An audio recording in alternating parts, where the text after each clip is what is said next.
So, obviously, you qualified in Ireland, in Northern Ireland, in Belfast, and you worked in general practice, private practice for how many years? For 7 years. And you had your own practice? Yes, yeah. I became a partner in the practice at a young age, maybe a little too young, actually, in hindsight, but yeah. And what was it? It was a general practice? Do you have any particular interest while you were there? It was a general dental practice. I think some of the exposure I got was I very quickly got, because it was a practice situated on the border, we got exposure to a substantial NHS practice, but also a pretty substantial private patient base coming from the Republic of Ireland. And not so much people travelling from Dublin or anything like that, but people who lived in the border counties. Actually, we were as close as many other dentists. So in that way, we got to practice probably doing a lot more private dentistry than, let's say, the average practice. Yeah, at that point in time, that was fairly prevalent, wasn't it? It was, yeah. Yes. There was a lot of patients travelling from the Republic to Northern Ireland for cost reasons. But as I say, our patients, we typically find they weren't really, we weren't one of those practices getting patients from, Cork coming up on the train to get therapy. Really, our patients were more from counties Louth, Monaghan, and we were many times as close to them as their local dentists. So it was kind of a different practice in that way. And when did you move to the US? I moved to the United States in 2004. I started my prosthodontic residency in 2004 in San Antonio. And what prompted the move? So the short answer to that question is I met a girl from Texas, and ultimately I followed her back to Texas. I met her in Belfast, but I ultimately followed her back to Texas. But the other thing was I think it was kind of like one of those stars aligning situations, because I'd really reached a point in my general dental career that I was really wanting to expand my knowledge base. I started to really realise, like a lot of us do, that I started to realise really what I didn't know more so than what I did know, and I was getting the opportunity, or cases were presenting more and more to me that needed more complex restorative options that I really didn't feel confident delivering, and the need for dental implants was starting to grow, and the patient's demand for dental implants was starting to grow, and I had no education in that field. So I really had reached a point I was looking at either trying to do one of the programs maybe at the Eastman and try to keep my practice going at the same time, do a part-time program. But really what happened was when I met Sarah's now my wife from Texas, I started to look at, if I moved to the United States, what would that involve? How would I become, get a license in Texas? International dental programs, what they call it, to get a license in Texas. Or you could go back and do a 3-year specialty program. And to me, the option, I really wanted to do the specialty program. I didn't want to repeat dental school again in any fashion. And prosthodontics was really the obvious one for me, because what I was really interested in was, learning more extensive restorative treatment and getting an education in implant dentistry, and prosthodontics was the right fit. And is that typical to be able to walk into the specialty program as a non-US graduate? So it depends very much on the program. You're going to be going into any residency in the United States. You're going to be competing against US dental students, and that's pretty difficult, because a lot of times the US dental student, there's a system where they have a GPA and they get scored on everything they do throughout dental school, just like they do through university in any subject. They have a very well recorded track record up to that point. And really what was surprising then was, when I got my transcripts from Queen's, so they wanted to see my transcripts, and see exam results and stuff. And literally in Queen's, it was just like this list of pass, maybe a fail and a repeat and a pass.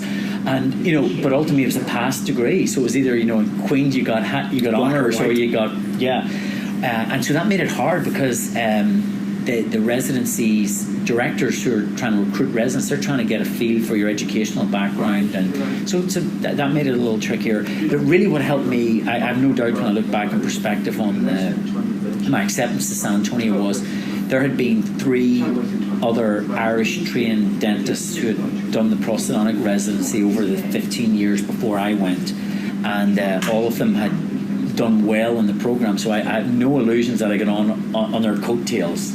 You know, and they're all back now, and they're successful prosthodontists in Dublin and practicing there. But I really always feel like I get in on their coattails. And the only thing I can say in my own favour is, since I left, there's been a further 3 Irish residents that have been accepted. So I mustn't have damaged the reputation too, right?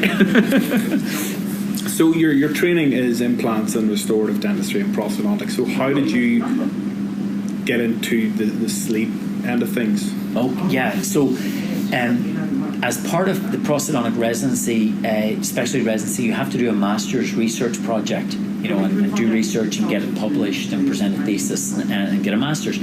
And at the time in Prost, there was an awful lot of research.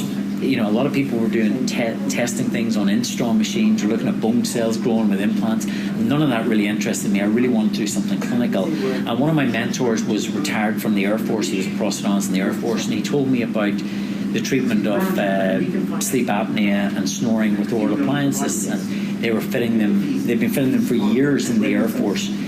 For particularly pilots, so young pilots who had sleep apnea, couldn't tolerate CPAP, but needed to have their sleep apnea treated. They had been fitting mandibular repositioning devices, and he said, look, we see them work, they work, but we need more research, you know, to show everyone else that they work. So that's what I did. I did a research project, and I teamed up with the VA dental clinic, which is the Veteran Affairs Dental Clinic in San Antonio, and we did a research project there showing how effective oral appliances are in treating sleep apnea. Just going to take a step back here. How did you find the transition from dentistry in the UK and Northern Ireland to dentistry in America? So on a personal level, the biggest transition was going from being your own boss. You know, I was one of 2 partners in a 5 dental practice with a team of like 14 or 15 staff. You know, so I went from being like I'm the head honcho, you know, to being I'm a student. And very quickly it was like, you know, it was made clear that's what you are. You know, I was a resident. I was going back to do a postgrad in dentistry, and the residency programs in the States are notoriously tough. Yeah, I guess the biggest shock to me at the start was the work commitment, the time commitment, and literally like the day started at 7:30 in the evening, or 7:30 in the morning, or 7 o'clock sometimes in the morning with like literature reviews or case presentations, and it wasn't unusual that we walked out of there at 10:30 or 11 o'clock at night. Now, any medical house officer is not going to have any sympathy for me, but that's the nearest comparison. It's different than and it was a shock to dentistry. It wasn't what I was ever used to in dentistry. And Prost was particularly bad for that. The 2 worst residencies for that in the United States are oral surgery and Prost. Prost because of lab work. You know, it was back to basics. Like I was making my own dentures from scratch, casting gold crowns, stacking porcelain on metal frameworks. I mean, it was right back to basics. And you obviously still have family in Northern Ireland working in dentistry. Do you feel there's been any change, you know, talking to them and your experiences, you know, from 12, 13 years ago when you left to how they're describing it to you now? Yeah, I guess I'm concerned to hear about, you know, I know NHS dentistry was never perfect, you know, and I practiced NHS dentistry here in Manchester for a year in vocational training, and then you know, quite a bit of NHS dentistry while I was in practice in Crossmaglen and Bessbrook, but all I've heard and all I've seen since is it seems to have I don't want to say got worse, but I know I can't say that actually. The GEC allow you to say that? So they don't. You're not registered with them anymore. Well, that's true. Yeah, come and get me. But no, I guess I'm kind of sad to see what I kind of see as like the demise of the NHS, or maybe the reduction in availability of services to NHS patients, and kind of feel for, you know, dentists working within it. Now, you know, on a positive note, you know, I'm always impressed when I come back to Northern Ireland and I talk to friends of mine who are working in dentistry here in Northern Ireland that, you know, there's still a great degree of professional satisfaction I see that people get from their jobs, sort of despite sometimes you hear, you know, the problems with working in the NHS, and also that, you know, I see that, you know, implant dentistry is probably pretty much where it is in the United States. You know, restorative dentistry has been delivered at very high levels. Orthodontics, you know, is the same way. It's you know, I think there's a lot to be positive about, and there's, you know, practices in Belfast that are providing services that are, you know, world class. So that's all very, very, very positive. I'm also interested to note from a distance as well that my classmate, you know, one of my classmates, Chris Orr, has become, you know, like a restorative guru, you know, an aesthetic guru in the UK and in Europe, and also that he's well known in the US as well. And he is well known in the US, yes, and I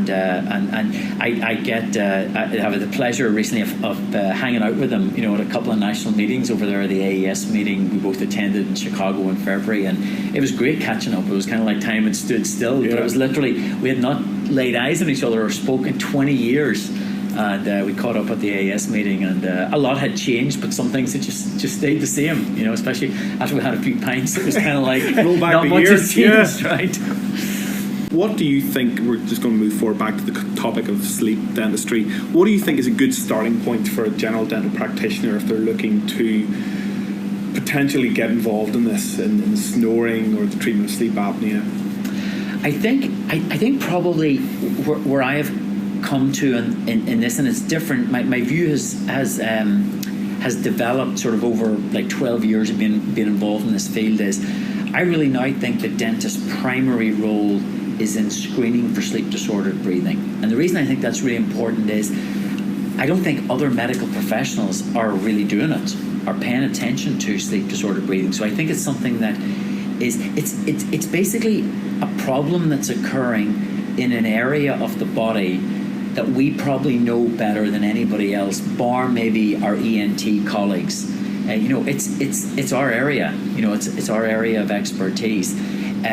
So I think first of all, the thing is that we want to be screening for it because other people aren't screening for it, and also so then directing patients to get diagnosed. You know, if we're screening for obstructive sleep apnea, if a patient is screened positively for obstructive sleep apnea, get them referred to the appropriate medical doctor, get the diagnosis made, and all as a dentist, I expect the medical doctor to do is to present the patient with their treatment options, and of course there's a lot of treatment options, but really the main three treatment options are going to be CPAP, nasal CPAP, continuous positive airway pressure, a mandibular repositioning device that can only be made, custom-made mandibular repositioning device that can only be made by a dentist, or the jaw surgeries that can only be performed by oral surgeons who are also dentists. So, you know, a lot of this,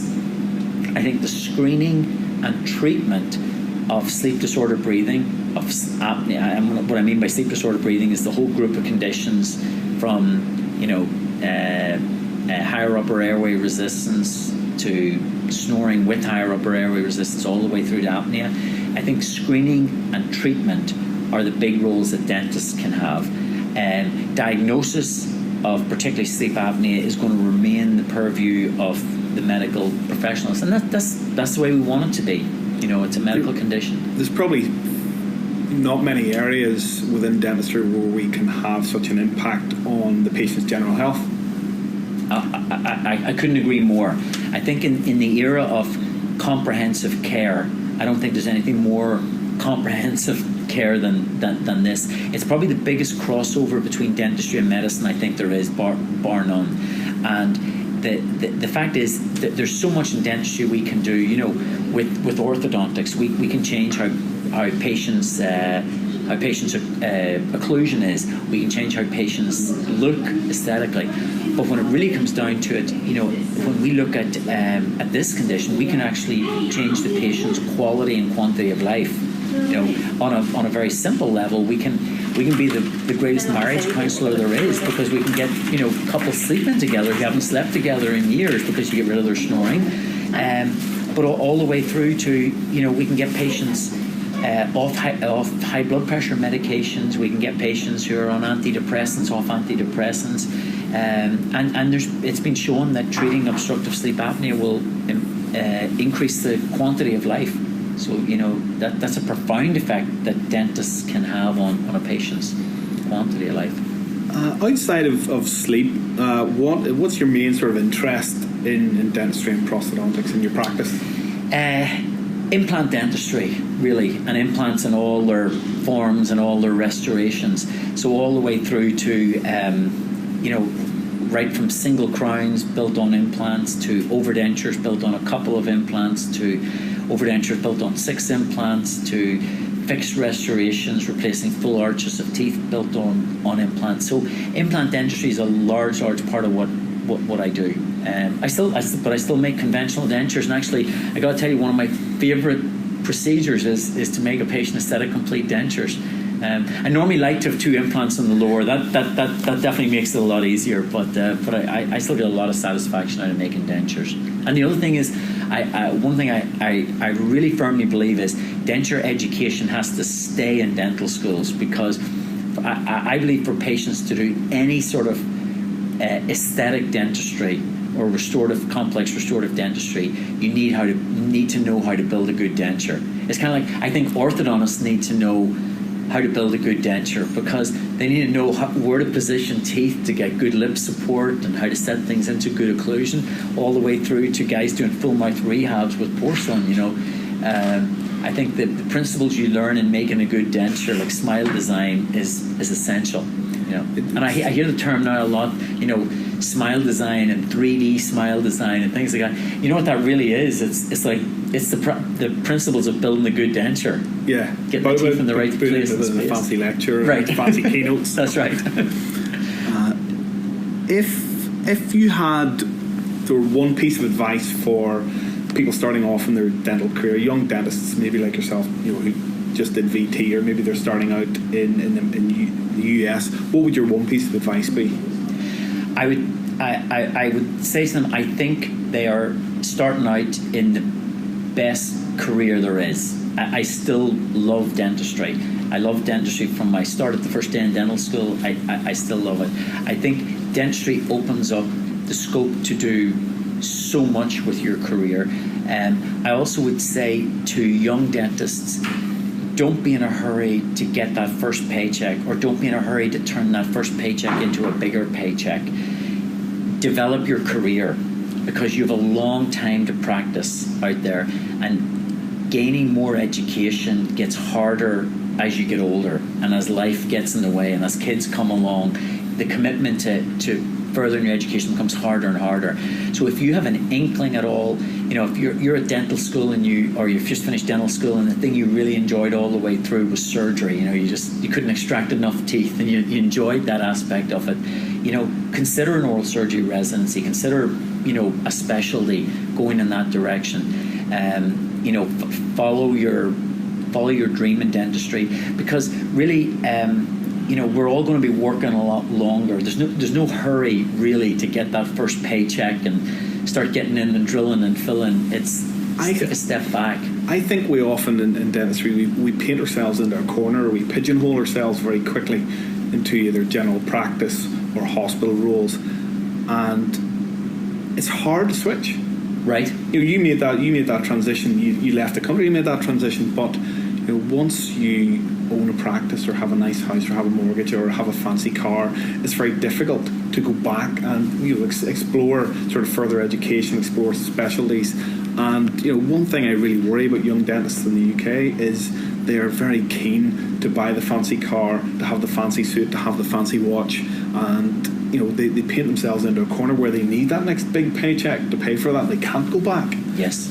And it is very hard once you go into general practice to get back into specialty training programs. The best specialists are those with a broad range who have had general practice experience. Yes, I couldn't agree more. And also that's just to know that's a worldwide phenomena. Right now in the United States, one of the big issues that we have with new dental graduates is student debt. I understand. It's unprecedented at the minute. It's huge, and so then the pressure is on to start repaying that debt. And you take maybe a job that you wouldn't take otherwise because you have to service that debt. Right, and it's oftentimes, unfortunately, working in the corporate dentistry world, and it really becomes. Unfortunately, what I've observed with corporate dentistry is that many times they sort of tell the new graduates, it's like, okay, forget everything you learned at dental school. We're now going to teach you how to work and practice, how to make money at this. Exactly, and I think that's a terrible start. Too much pressure. And it's, there are strong professionals, young professionals who can see that as a means to an end and preserve their ethics and keep practicing the right way and get through those few years and then move on to something. But it's very hard to do. It's also, the thing about if you look at a career over a lifetime, I think there's a lot of questions right now in further education about return on investment. But from everything I see in dentistry, I mean, if you spend time going down a specialty route, if that's for you, you will get your return on investment. The money will come. You will get those debts paid off. It is time. It is time well spent. But on the other hand, also, I think I also think general dentistry in many ways is the hardest role of all, because you're having to be master of all trades. And that's tough. In some respects, when I can stand back now as a specialist and look at it, some of my specialties easy. No one's asking me to do a root canal. I'm not having to change direction. Make a denture. And then do veneers. Yes. And then do sleep. Yeah, and then pull out a wisdom tooth at the end of the day, to finish it all off. So I think general dentistry is one of the hardest, and actually some of the most talented people in the profession are in general dentistry, because they're able to multitask. They're able to change those hats during a day and deliver high quality in lots of fields. So maybe being a specialist is a cop-out, Right. What do you think? What's the next big thing in dentistry? I'm biased, but I think it's airway. Yeah. I think that's what we're looking at, because I think airway, the first thing is it puts its tentacles into every aspect of dentistry. Right from I think within the dental profession, we might be the only specialist, bar ENT, or the only medical professional, bar an ENT, who can prevent sleep disordered breathing occurring. If we have dentists who practice orthodontics, who get it with early intervention and get in and they do rapid palatal expansion, develop kids' arches, avoid extractions where possible, treat patients that have class 2 malocclusions, develop those kind of patients. I think in dentistry we might be one of us, coupled with ENTs, who can remove tonsils and adenoids because we're seeing these patients. The ENT only sees them when they're referred for a particular problem. That's right. And also, who better?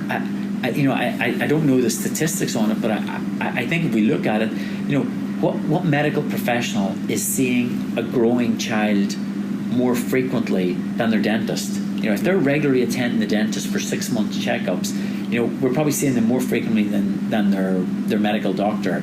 And dentists by virtue of their training, and orthodontists by virtue of their training are experts in development, facial development. We all took those courses. We did embryology. I've probably forgotten more about it than I ever learned. But we've done it. It's part of our training. Do you have anything else to add, Paul? I think the future of dentistry, and I think how we stop ourselves becoming mechanics fixing teeth, and I think that's what maybe leaves us at risk sometimes of say government policies looking at expanded roles for assistants and auxiliaries. If we have dentists continue just to be tooth fixers, Single tooth fixers, I think we open ourselves up to, a government bean counter looking at it going, Absolutely. you know what, I think we could get a highly trained assistant to do that without having to get that expensive dentist to do it. So I think what we have to look at as dentists is more look at the comprehensive care. We're part of the patient's medical team, and I think that's also a key part of the future of dentistry. I think it has to be. Cool. Well, thanks very much. Okay.